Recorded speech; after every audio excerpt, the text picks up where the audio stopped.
মানে সে মারা গেছে তারপরেও তো এটা খুবই অপমানজনক যে এই যে আমি কোনো দায় নেব না, না আমাদের কোনোই অসুবিধে নেই, আর কেউ কিছুই জানে না, কেউ নাকি স্পটেই ছিল না, প্রোডাকশন ম্যানেজারও নেই।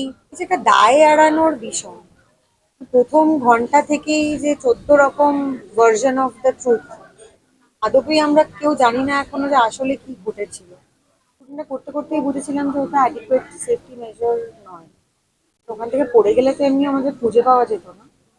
বজ্র আটুনি ফসকা বেরো, এটাই হচ্ছে যে ফালতু ব্যাপারে এত নিয়ম, এবং সেই নিয়মগুলো না মানলে বা সেই নিয়মগুলো নিয়ে কথা বললে লোকেদের কাজ বন্ধ হয়ে যায়। নিজেই যেতে চেয়েছিল, আচ্ছা ও নিজেই এটা করেছিল, এখন এমন একটা মানুষকে নিয়ে এগুলো বলা হচ্ছে যে যে মানুষটা নিজের জন্য কিছুই বলতে পারবে না। তো we are obviously dependent on what intoxicated ছিলেন। এই অপমানজনক প্রশ্নটা করার মানে কি? এতটাই ফোকাসড হয়ে যাও যে প্রাণের ঝুঁকি নিয়েও শুট করতে হয়। হুম। কি বলবে সেটা নিয়ে যেমনটা বলছি। প্রোডাকশনের দিক থেকে অনেক বেশি সেফটি মেজার্স নেওয়া দরকার, মানে নেওয়ারই কথা, নেওয়াই উচিত।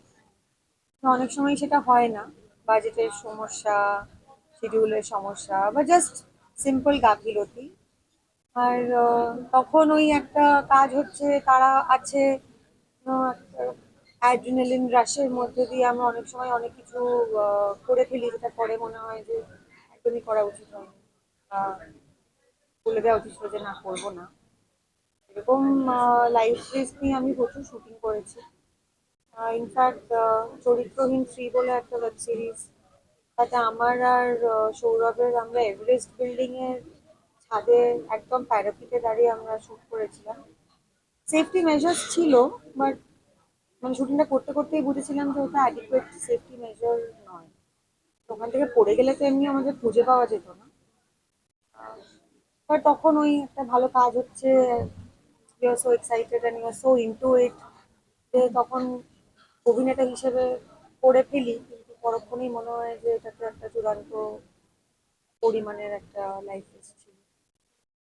I think everyone has to become conscious. এবং আমাদের এখানে মুশকিলটা হচ্ছে যে আমি যদি বলি যে না আমি এটা না পেরে কাজ করব না, আমার জায়গায় এসে অন্য কেউ করবে, আমাদের তো কোনো ইউনিটি নেই।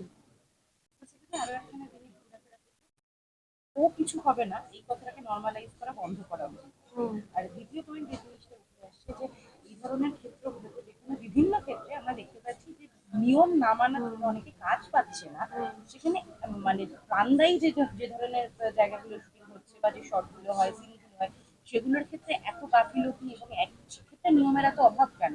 তাহলে সেখানে নিয়মগুলো মানা কোথায় গেল? This question is getting raised by many. কি বলবো? বাংলা প্রবাদটা কি আছে গো?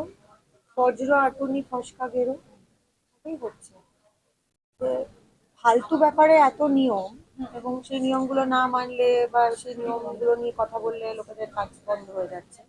তা আসল যে জায়গাগুলোতে ওই নিয়মটা লঙ্ঘন করা উচিত না, সেই জায়গাগুলো সবই ফাঁকা থেকে যাচ্ছে,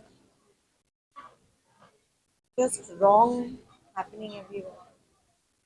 আরো একটা বিষয় যেটা সম্প্রতি শুনছি যে রাহুল গান্ধীও পারমিশন চালানো মানে চালানো হয়েছে।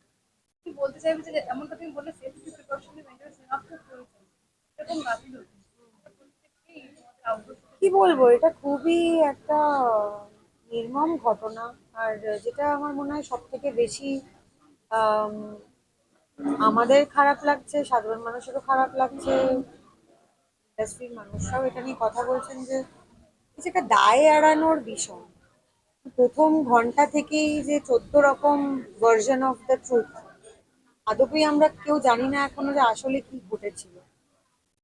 এবং এই যে নানান কথাগুলো উঠে আসছে যে আচ্ছা ও নিজেই যেতে চেয়েছিল, আচ্ছা ও নিজেই এটা করেছিল, এখন এমন একটা মানুষকে নিয়ে এগুলো বলা হচ্ছে যে যে মানুষটা নিজের জন্য কিছুই বলতে পারবে না। So we are obviously dependent on what other people are saying. আর সেই other people are saying 14 other different things. এই এই বিষয়টা খুবই অপমানজনক। তো তো শিল্পীর পক্ষ, মানে সে মারা গেছে তারপরেও তো এটা খুবই অপমানজনক যে এই যে আমি কোনো দায় নেব না, না আমাদের কোনোই অসুবিধে নেই, আর কেউ কিছুই জানে না, কেউ নাকি স্পটেই ছিল না, প্রোডাকশন ম্যানেজারও নেই, অন্য আর্টিস্টরাও নেই, ডিরেক্টরও। প্রশ্ন আমি শুনছিলাম অনেক ভিডিও হয়েছে যেখানে বলছেন না আমি জানি না, না আমি দেখিনি। তো শুটিং হচ্ছে সেখানে কেউ কিছুই জানে না, কেউ কিছুই দেখেনি, এটা তো হতে পারে না। আর অনেক মিডিয়ার লোকেরা আমি দেখলাম অনেককে জিজ্ঞেস করছে যে আচ্ছা উনি কি ইনটক্সিকেটেড ছিলেন। এই অপমানজনক প্রশ্নটা করার মানে কি?